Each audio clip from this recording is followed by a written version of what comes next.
Hi everybody, you're listening to Comics and History, episode number 116, part 2, Spotlight on Green Lantern Alan Scott in the Pre-Flashpoint era, continued. And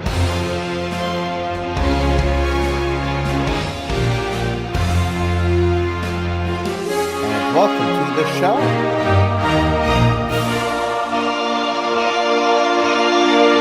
I'm your host, Brian J. Rygate, and class is back from recess as we continue our look at the publishing history of the original Green Lantern, Alan Scott, during the years 1999 through 2011, known collectively now as the Pre-Flashpoint era.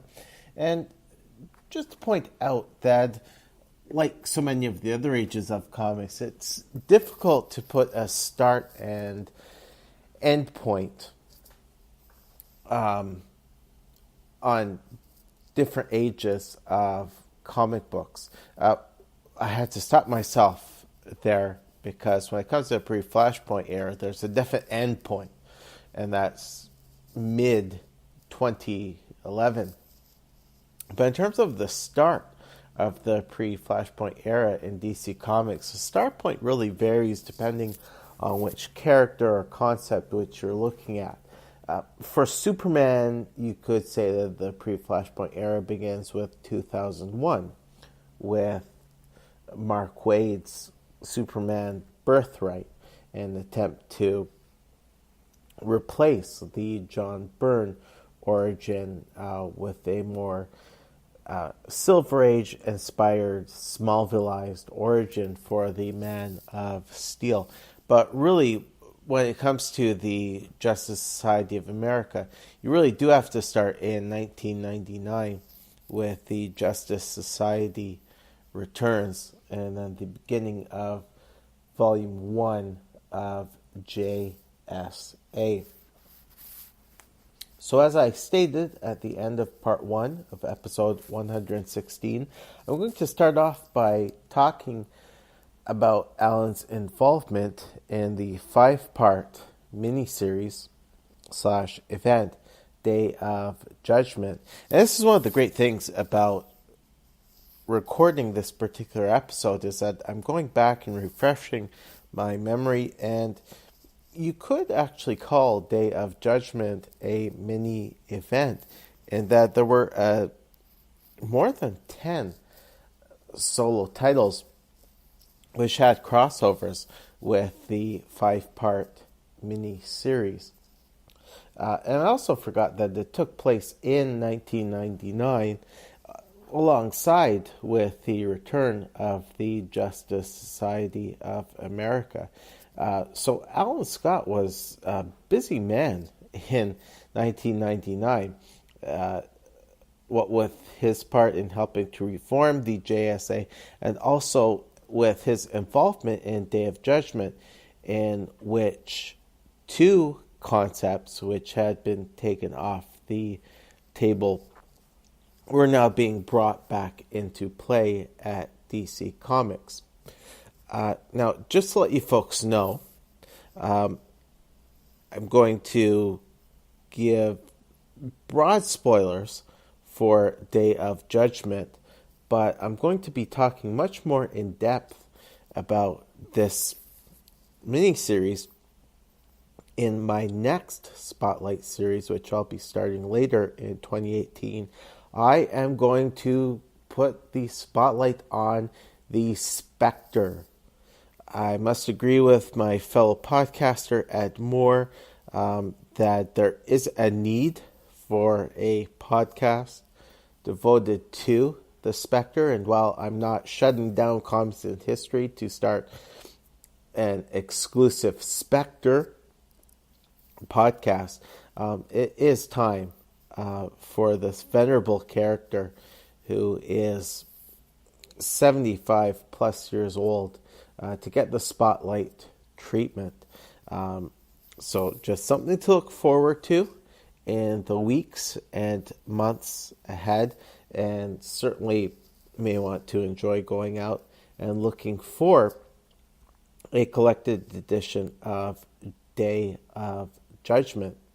And this was a miniseries that was written by Jeff Johns. In 1999, he was not viewed as the Wonderkind. He was not anywhere near to being the chief creative officer that he is today. He was a former assistant to Superman the movies director Richard Donner, but now he was getting into comics. And if you've never read the series Stars and Stripe, that's a really fun series that Mr. Johns wrote back in the day. The series which introduced the Courtney Whitmore Star Spangled Kid / Stargirl. But Day of Judgment is certainly an important piece of Mr. Johns' resume, because this was the first time in which he had the opportunity to revive characters and or concepts that were considered unsalvageable or even toxic. And so with Day of Judgments, Mr. Johns was looking to revive two concepts, those of both the Spectre and Hal Jordan.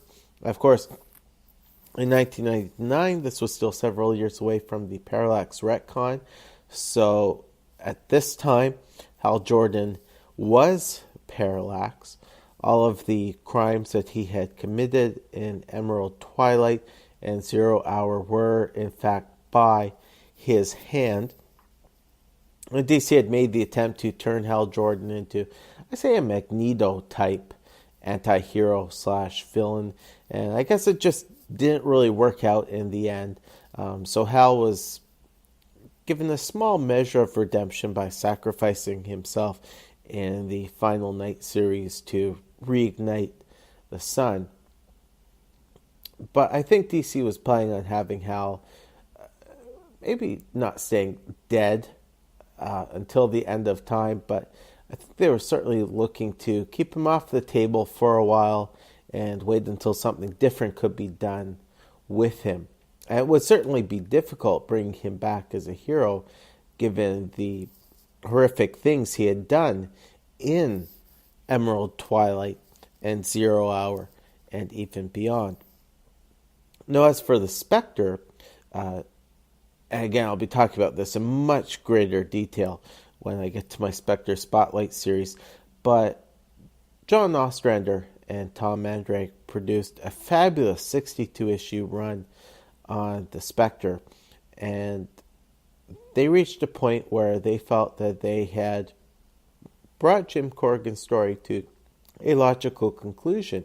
And from my understanding, DC editorial agreed and decided that Jim Corrigan would die and he would stay dead. And so the Spectre, or the Spectre Force, would also be shelved for a period of time. But now in 1999, with the company wanting to embrace its history and embrace its legacy, the young Jeff Johns got a chance to produce this series, which started out with the Demon as model being kind of sort of bonded to the Spectre. Day of Judgment was important, and then it established that without a host, the Spectre Force was easily persuaded, easily seduced, and that the host, if not well-intentioned, could do many horrible things while using the Spectre Force. And so that resulted in an assemblage of heroes breaking up into 3 teams.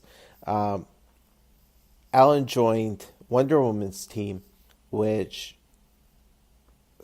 went to heaven with the angel Zoriel in an attempt to appealed to Jim Corrigan to come back to the earthly plane and become the host of the Spectre again. And when Jim explained that he had found his reward and he did not want to leave his eternal rest, the angel Saint Michael directed Wonder Woman and Alan's team to Purgatory and suggested that they seek out Hal Jordan. And this was certainly a controversial idea at the time, both for the fandom in the real world, but within the comics continuity, this was also a pretty difficult idea to go with, given that, Hal had sacrificed himself in the end for the greater good, but when you weighed his sacrifice against all the things he did as Parallax, certainly a number of characters were not entirely enthusiastic about this at first. And this is where Alan was very important in being a member of a team that went to Purgatory. Given his long association with Hal Jordan, he supported St. Michael's idea, saying, there really, outside of Jim Corrigan, there really is only one man who has the vast